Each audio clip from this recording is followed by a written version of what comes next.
오늘은 허례허식과 거짓에 대해서 생각해 보겠습니다. 우리는 흔히 이런 말을 듣습니다. 예의상 그렇게 말했다. 그 말을 엄밀히 해석하면 거짓말을 했다는 뜻입니다. 그래서 예의를 잘 차리는 사람일수록, 의정과 체면을 중시하는 사람일수록 마음속에는 거짓을 잔뜩 품고 있을 것입니다. 예의라는 단어를 들으면 굴종, 비굴, 비열이라는 단어가 떠오릅니다. 나에게는 비슷한 뜻으로 들리니까요. 남들에게 자신의 능력을 더 높게 포장하는 것을 오만이라고 하고, 더 낮게 포장하는 것을 겸손이라고 말하더군요. 포장하는 것은 허례허식입니다. 거짓입니다. 더도 말고 덜도 말고 화장도 성형도 하지 않고 있는 그대로의 모습을 포장하지 않고 보여주는 솔직한 사람을 나는 좋아합니다. 뚜르게네프의 작품 속에 등장하는 대화를 소개합니다. 모두들 여왕을 에워싸고 제각기 있는 지혜를 다 짜내서 여왕의 마음에 들려고 말재주를 부립니다. 그럼 여왕은 아첨을 좋아하는군요.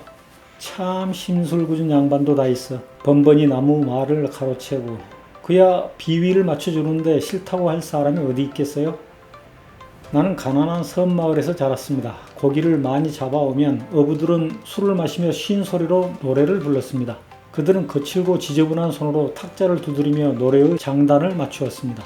그들의 노래와 장단은 그 누구에게 아첨하거나 비위를 맞추기 위해서가 아니었습니다. 그들 자신의 기쁨에 이끌려 자연스럽게 나온 것이었습니다. 그래서 그것은 아름다웠습니다.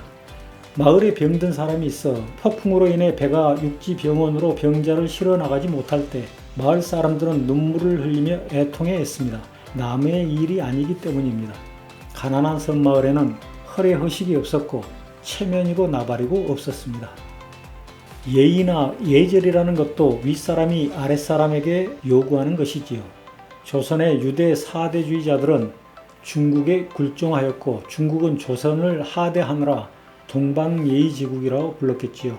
우리 역사상 가장 허례허식과 거짓이 심했던 시대는 계급사상 유교가 지배했던 조선시대였다고 나는 생각합니다. 예절, 허례허식, 굴종, 그 모든 것들은 부정직한 인간들이 흔히 하는 짓입니다.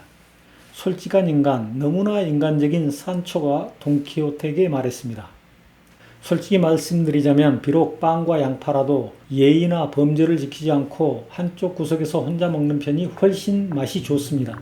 천천히 씹어야 하고 조심해서 마셔야 하고 자주 입가를 닫고 재채기도 기침도 마음대로 할 수 없으며 그 밖에 혼자 있으면 할 수 있는 모든 것을 체면 차리느라 하지 못하는 그런 자리에 있는 칠면조 요리보다 말입니다.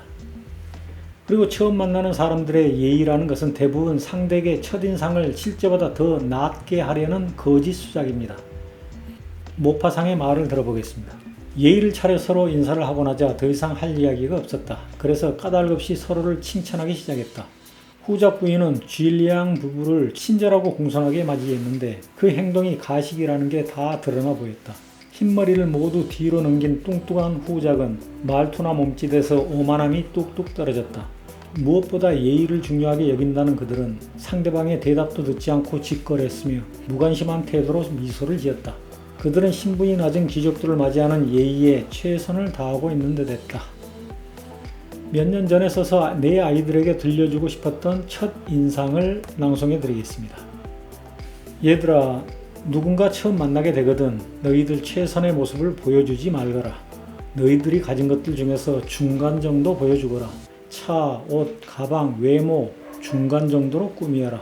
최선의 모습을 본 사람에게는 두 번째, 세 번째 만날 때 그리고 그 다음에 만날 때 너희들은 더 이상 좋은 것을 보여줄 것이 없게 되고 만날수록 실망만 주게 될까 걱정이다. 중간 정도 본 사람들은 다음에 만날 때 더 좋은 모습을 보게 될 확률이 아주 많단다.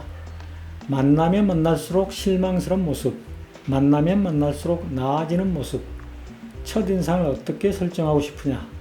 두 번 다시 볼 일이 없는 사람에게는 더더욱 최선의 모습을 보여주려 애쓸 필요가 없지 않을까? 켄 키지가 말했습니다. 그는 있는 그대로의 모습을 지닌 인간이다. 그렇다. 그래서 강인한 것이다. 반 고흐가 동생 대호에게 쓴 편지에 이렇게 적었습니다. 내가 예의 범죄를 까다롭게 따지는 사람들과 잘 지내는 요령이 없다는 건 솔직히 인정한다.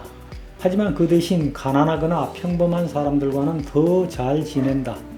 앞 사람들에게서 잃은 것을 뒤의 사람들에게서 얻는다. 결국은 나 자신이 관심을 갖는 환경, 표현하고 싶은 환경 속에서 예술가로 살아가는 것이 올바르다고 할 수 있지 않겠나. 그걸 나쁘게 생각하는 사람이 있다면 그 사람이 문제인 것이지. 내가 반 고흐를 좋아하는 이유는 그의 미술작품을 이해하기 때문이 아닙니다. 그의 편지를 통해 알게 된 그의 솔직하고 당당한 인간미를 좋아하게 되었기 때문입니다. 세상에서 단 하나뿐인 존재들 사이엔 예의 따위가 필요 없는 법이라고 김정빈 작가가 말했습니다. 나도 그 말에 공감합니다. 우리 모두는 세상에서 단 하나뿐인 존재들입니다. 그러므로 나와 내 친구들 사이에는 예의 따위가 필요 없습니다. 그렇다면 예의의 대안은 무엇일까요? 나는 존중이라고 생각합니다. 존경은 우러러 받든다는 뜻입니다. 정신적 위아래가 있는 상태입니다. 그와 비교하여 존중은 상대를 소중하게 여기는 것입니다. 위아래가 없고 평등합니다.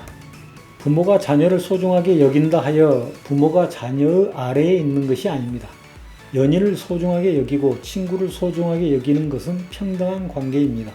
그래서 나는 친구들과 지인들을 만날 때 예의와 허례허식 따위는 쓰레기통에 던져버리고 평등하게 존중하고 평등하게 존중받기를 원합니다.